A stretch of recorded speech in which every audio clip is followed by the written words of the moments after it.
Hello friends, आप सभी को नमस्कार। मैं हितेश कुमार एक बार फिर से आप सभी का ज्ञानकोश यूट्यूब चैनल में स्वागत करता हूं।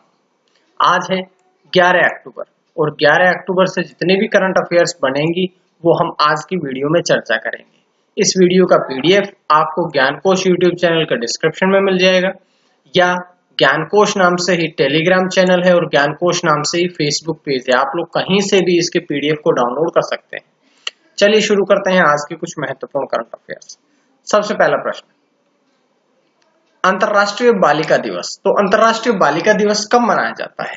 आज ही के दिन 11 अक्टूबर को अंतरराष्ट्रीय बालिका दिवस मनाया जाता है।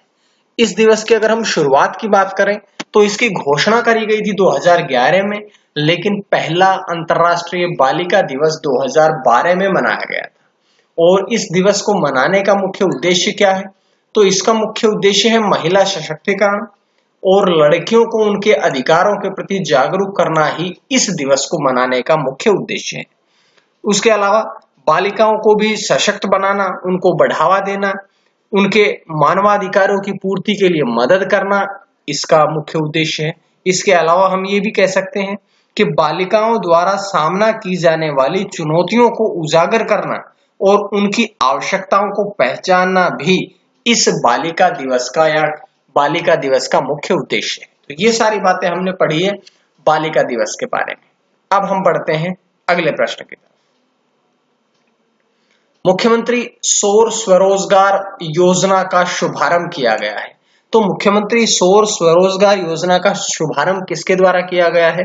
इसका शुभारंभ किया गया है उत्तराखंड के मुख्यमंत्री त्रिवेंद्र सिंह रावत के द्वारा। त्रिवेंद्र सिंह रावत ने अब उत्तराखंड में मुख्यमंत्री सौर स्वरोजगार योजना को शुभारंभ किया है। और अगर प्रश्न पूछा जाता है कि इस योजना का शुभारंभ कहां पर किया गया है, तो इस योजना का शुभारंभ किया गया है देहरादून के वीर चंद्र सिंह गढ़वाली सभागार में इसका शुभारंभ किया गया है। अब जैसे ही किसी भी योजना के बारे में हम पढ़ते हैं तो हम जरूर ये बात पढ़ते हैं कि भाई इस योजना का मुख्य उद्देश्य क्या है। तो अगर हम बात करें मुख्यमंत्री सौर स्वरोजगार योजना के उद्देश्य की, तो इसका उद्देश्य है युवाओं को, जो युवा है उन सभी को स्वरोजगार के लिए प्रोत्साहित करना, उन्हें बढ़ावा देना और हरित ऊर्जा के उत्पादन को बढ़ावा देना। इसीलिए ये नई योजना शुभारंभ किया गया है। अब अगर हम बात करें उत्तराखंड से, क्योंकि उत्तराखंड से भी प्रश्न बन सकते हैं, तो आज एक अलग इंपॉर्टेंट प्रश्न लेके आया। उत्तराखंड से निकलने वाली प्रमुख नदियां कौन कौन सी है? तो सबसे पहले गंगा नदी, भारत की सबसे लंबी नदी है। यमुना नदी, सरयू नदी जो कि अयोध्या से होते हुए जाती है। भागीरथी नदी, भागीरथी नदी जो है वो गंगा नदी में ही मिलती है। गोला नदी और काली नदी, ये सारी नदियां जो हैं, इन सब नदियों का उद्गम स्थल जो है वो उत्तराखंड ही है। अब उत्तराखंड के बारे में ये बहुत महत्वपूर्ण प्रश्न था, तो आप लोगों ने इसको जरूर एक बार दोबारा से रिवाइज कर लीजिएगा और इसको ढंग से पढ़ लीजिएगा। अगला प्रश्न, उपभोक्ता मामलों के मंत्रालय का अतिरिक्त प्रभार सौंपा गया है। अभी अगर आपको याद हो तो 2 दिन पहले मैंने बताया था कि उपभोक्ता मामलों के मंत्रालय जो मंत्री थे रामविलास पासवान, उनका निधन हो गया है और उनके पश्चात ही अब उनका जो मंत्रालय है, उनके मंत्रालय का अतिरिक्त प्रभार अब सौंपा गया है। किसे सौंपा गया है? ये सौंपा गया है केंद्रीय मंत्री पीयूष गोयल को। पीयूष गोयल जो है वे भी वर्तमान में केंद्रीय मंत्री हैं। लेकिन अगर बात करें पीयूष गोयल के पास अब वर्तमान में कौन कौन से मंत्रालय हैं, तो उनके पास रेल मंत्रालय है, रेल मंत्री पीयूष गोयल है, और उनके पास वाणिज्य तथा उद्योग मंत्रालय भी है। इसके अलावा अब उन्हें उपभोक्ता मामलों का मंत्रालय भी सौंप दिया गया है। क्यों सौंपा गया है मैं पहले बात कर चुका हूं, क्योंकि जो वर्तमान में केंद्रीय मंत्री थे या उद्योग मामलों के मंत्री थे रामविलास पासवान, उनका 2 दिन पहले निधन हो गया, जिस कारण से उन्हें यह प्रभार सौंपा गया है। अब अगला प्रश्न, यूपी ने जेवर नोएडा इंटरनेशनल एयरपोर्ट, जेवर क्या है कि जेवर जो है ये स्थान का नाम है। वैसे तो ये इंटरनेशनल एयरपोर्ट जो है वो नोएडा में बनेगा, लेकिन नोएडा में जो स्थान है वो जेवर है। तो जेवर नोएडा इंटरनेशनल एयरपोर्ट के लिए समझौता किया है। अगर हम बात करें अब यूपी सरकार ने किसके साथ में ये समझौता किया है, तो ये समझौता किया है ज्यूरिख इंटरनेशनल एयरपोर्ट जो कि स्विट्जरलैंड में है। उसके साथ में समझौता किया है। आगामी आने वाली 40 वर्षों के लिए, या ऐसा कहे कि 2060 तक ये समझौता किया गया है। इस समझौते के अंतर्गत क्या होगा? इस समझौते के अंतर्गत जो जेवर नोएडा इंटरनेशनल एयरपोर्ट है, इसका डिजाइन तैयार किया जाएगा, इसका निर्माण का कार्य किया जाएगा और इसका संचालन का कार्य जो है वो भी ज्यूरिख इंटरनेशनल एयरपोर्ट के थ्रू किया जाएगा। उसके साथ इसी बात का समझौता हुआ है। अब अगर हम बात करेंगे जो नोएडा इंटरनेशनल एयरपोर्ट है, ये शुरू कब तक होगा, ये चालू होने की संभावनाएं कब तक है? तो इस एयरपोर्ट के चालू होने की संभावनाएं जो है वो 2024 तक है। आगामी 4 वर्षों में ये एयरपोर्ट बनकर तैयार हो जाएगा और इसकी जो उड़ान है वो शुरू हो जाएगी। अब देखिए, ये यूपी सरकार ने ज्यूरिख के साथ में समझौता किया है, तो हम कुछ बातें यूपी सरकार या उत्तर प्रदेश के बारे में हम पढ़ते हैं। सबसे पहले तो बात करते हैं उत्तर प्रदेश जो है, इसकी राजधानी कहाँ है? लखनऊ में। उत्तर प्रदेश की स्थापना कब हुई थी? 26 जनवरी 1950 को। उत्तर प्रदेश में जिले कितने हैं? 75। एक इंपॉर्टेंट प्रश्न ये बनता है कि उत्तर प्रदेश के गवर्नर कौन है, राज्यपाल कौन है? तो आनंदीबेन पटेल जो है वो वर्तमान में उत्तर प्रदेश की गवर्नर है। चीफ मिनिस्टर योगी आदित्यनाथ है। ये सारी बातें हमने यहां से पढ़ ली है। अब बढ़ते हैं अगले प्रश्न की तरफ। पहला हर घर जल राज्य बना है। पहला हर घर जल राज्य का मतलब यह है कि पहला ऐसा राज्य जिसने हर घर में पेयजल को पहुंचाया है। तो ऐसा कौन सा राज्य बना है? तो अभी गोवा राज्य जो है वो देश का पहला ऐसा राज्य बना है जिसने पूरे ग्रामीण क्षेत्र तक पेयजल को पहुंचाया है। गोवा राज्य में क्या हुआ कि 2,30,000 ग्रामीण परिवारों को पेयजल कनेक्शन प्रदान किया गया और इतने कनेक्शन प्रदान करने के साथ ही गोवा देश का पहला राज्य बना जिसने सभी घरों में, ग्रामीण से लेकर के शहरी घरों में पेयजल की आपूर्ति की है। अब हम बात करते हैं गोवा के बारे में, क्योंकि गोवा ही तो ऐसा राज्य बना है पहला देश का। तो गोवा के बारे में हम सबसे पहले तो ये पढ़ेंगे कि गोवा की राजधानी कहाँ है। तो गोवा की राजधानी जो है वो है पणजी।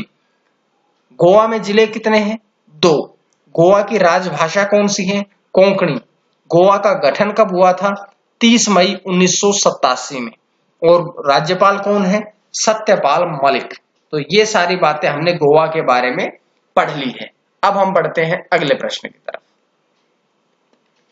आतंकवादी विरोधी दस्ते एटीएस के प्रमुख नियुक्त किए गए हैं। तो ये नियुक्ति जो है वो महाराष्ट्र सरकार के द्वारा की गई है और अब जयजीत सिंह को एटीएस यानी कि आतंकवाद विरोधी दस्ते का प्रमुख नियुक्त किया गया है।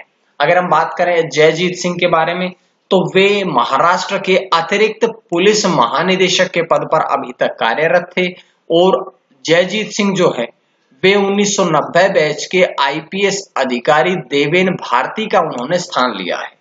तो देवेन भारती के स्थान पर अब एटीएस प्रमुख बनाए गए हैं जयजीत सिंह। तो ये सारी बातें यहां से मिली।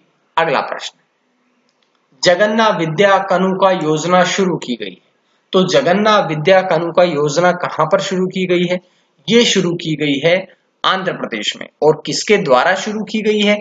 तो ये आंध्र प्रदेश के मुख्यमंत्री जगन मोहन रेड्डी के द्वारा शुरू की गई। यहां से मैं आपको एक छोटे से प्रश्न बताना चाहूंगा कि जहां भी YSR लिखा मिले, YSR के नाम से किसी भी योजना की शुरुआत मिले या जहां कहीं भी आपको जगन्ना लिखा मिले योजना से पहले, तो आप ये बात में श्योर हो जाइएगा कि वो आंध्र प्रदेश में शुरू की गई है और वहां के मुख्यमंत्री YSR जगन मोहन रेड्डी द्वारा शुरू की गई। ये आपको एक अलग से हिंट मैं आपको दे देता हूं। अब जो जगन्ना विद्या कानूका योजना है, इसके अंतर्गत इसका मुख्य उद्देश्य क्या है? तो इसका मुख्य उद्देश्य है कि जो सरकारी स्कूल है, सरकारी स्कूलों की गुणवत्ता में सुधार करना और सरकारी स्कूलों के नामांकन में सुधार करना ही इसका मुख्य उद्देश्य है। अब हम बात करते हैं आंध्र प्रदेश में शुरू की गई है, तो अब हम कुछ बातें आंध्र प्रदेश के बारे में पढ़ते हैं। अगर हम बात करें आंध्र प्रदेश की कानूनी राजधानी कौन सी है? तो हैदराबाद है, लेकिन वास्तविक राजधानी जो है वो है अमरावती। अगर हम बात करें आंध्र प्रदेश में जिले कितने हैं? तो आंध्र प्रदेश में 13 जिले हैं। आंध्र प्रदेश की राजभाषा कौन सी है? तेलुगु। आंध्र प्रदेश का गठन कब हुआ था? 1 नवंबर 1953 को। आंध्र प्रदेश के राज्यपाल कौन है? विश्वभूषण हरिचंदन। और मुख्यमंत्री के बारे में हम पढ़ चुके हैं। मुख्यमंत्री कौन है? तो मुख्यमंत्री है YSR जगन मोहन रेड्डी। तो ये सारी बातें हमने यहां से पढ़ी है। उसके बाद अगला प्रश्न, वन और वन्य जीव हेल्पलाइन 1926 जो है ये लॉन्च की गई है। तो नई वन्य जीव हेल्पलाइन 1926 किसके द्वारा लॉन्च की गई है? ये लॉन्च की गई है त्रिवेंद्र सिंह रावत के द्वारा। और कहां पर लॉन्च की गई है? तो ये उत्तराखंड में लॉन्च की गई है और उत्तराखंड के ही मुख्यमंत्री हैं त्रिवेंद्र सिंह रावत। बार बार कहता हूं कि जब भी किसी मंत्री का नाम याद आए तो उसके मंत्रालय को या उसके पद को आपने जरूर पढ़ना है। तो त्रिवेंद्र सिंह रावत है मुख्यमंत्री कौन से राज्य के? उत्तराखंड राज्य के। अब ये जो नई हेल्पलाइन शुरू की गई है इसका उद्देश्य क्या है? तो इसका उद्देश्य है वनों की सुरक्षा करना और मानव वन्य जीव संघर्ष से निपटना ही इसका मुख्य उद्देश्य है। अब ये उत्तराखंड में शुरू की गई है। तो पिछले प्रश्न में भी उत्तराखंड आया था तो वहां हमने पढ़ लिया था उत्तराखंड से निकलने वाली प्रमुख नदियां। अब यहां पर हम इस प्रश्न में उत्तराखंड के बारे में पढ़ते हैं। उत्तराखंड की अगर हम राजधानी पढ़ें तो देहरादून है। उत्तराखंड में जिले कितने हैं? 13। उत्तराखंड की राजभाषा कौन सी है? हिंदी और संस्कृत। उत्तराखंड का गठन कब हुआ था? 9 नवंबर सन 2000 को। और राज्यपाल कौन है? बेबी रानी मौर्य। और मुख्यमंत्री के बारे में हमने पढ़ ही लिया है, मुख्यमंत्री है त्रिवेंद्र सिंह रावत। तो ये सारी जानकारियां यहां से मिली। उसके बाद अगला प्रश्न, चुनाव आयोग ने नोटिस की अवधि को घटाया है। तो भारत के जो चुनाव आयोग है उसने अब 30 दिन से घटाकर 7 दिन कर दी है नोटिस की अवधि। लेकिन ये कौन से नोटिस की अवधि घटाई है? तो ये अवधि उन राजनीतिक दलों के पंजीकरण के लिए घटाई गई है जिन राजनीतिक दलों ने 7 अक्टूबर को या 7 अक्टूबर से पहले सार्वजनिक नोटिस प्रकाशित किया था। तो उन सभी के लिए ये अवधि घटा दी गई है। अब यहाँ चुनाव आयोग ने या निर्वाचन आयोग ने यह कदम उठाया है। तो निर्वाचन आयोग जो है वो एक स्वायत्त एवं एक अर्ध न्यायिक संस्थान है। इसका गठन भारत में स्वतंत्र एवं निष्पक्ष रूप से विभिन्न से भारत के प्रातिनिधिक संस्थानों में प्रतिनिधि चुनने के लिए किया गया था। इसकी स्थापना की अगर हम बात करें तो इसकी स्थापना 25 जनवरी 1950 को की गई थी और इसका मुख्यालय जो है वो है नई दिल्ली में। तो ये सारी बातें हमने भारत के निर्वाचन आयोग के बारे में भी पढ़ ली है। अब हम बढ़ते हैं आज के अंतिम प्रश्न की तरफ। न्यायमूर्ति के उषा का निधन। तो न्यायमूर्ति के उषा का निधन जो हुआ है वो क्यों इतनी प्रसिद्ध रही है या क्यों उनके बारे में हमने उनको प्रश्न में डाला है? तो उनके बारे में कुछ महत्वपूर्ण बातें मैं आप लोगों को बताता हूं। वे पहली महिला मुख्य न्यायाधीश थी, केरल की पहली महिला मुख्य न्यायाधीश बनी थी। केरल राज्य में उनसे पहले मुख्य न्यायाधीश महिला कोई बनी नहीं थी। वो पहली ऐसी महिला है जो केरल में मुख्य न्यायाधीश बनी थी। उन्होंने अपना कैरियर जो है वो 1961 में शुरू किया था। एक लॉयर, एक वकील के रूप में उन्होंने अपना कैरियर शुरू किया था। 1991 से 2000 के दौरान वे न्यायाधीश रही और 2000 से 2001 तक वे केरल उच्च न्यायालय के मुख्य न्यायाधीश के पद पर कार्यरत थी। उसके बाद में 2001 में वो रिटायर हो गई और अब उनका निधन हो गया। तो ये थी आज की कुछ महत्वपूर्ण करंट अफेयर्स। उम्मीद है आप सभी को पसंद आई होगी और अगर पसंद आई तो आप लोग ज्ञानकोश यूट्यूब चैनल को सब्सक्राइब कर लीजिएगा ताकि आपको इसी प्रकार से डेली करंट अफेयर्स मिलती रहें। इसका पीडीएफ टेलीग्राम चैनल जो ज्ञानकोश नाम से ही है, फेसबुक पेज जो कि ज्ञानकोश नाम से ही है, वहां पर शेयर कर दूंगा और टेलीग्राम ग्रुप का लिंक और फेसबुक पेज का लिंक भी मैं आपको डिस्क्रिप्शन में सेंड करता हूं। आप लोग जरूर वो ग्रुप में ज्वाइन कर लीजिएगा। आज के लिए इतना ही। मां सरस्वती की कृपा आप सभी पर बनी रहे। आप सभी का बहुत बहुत धन्यवाद।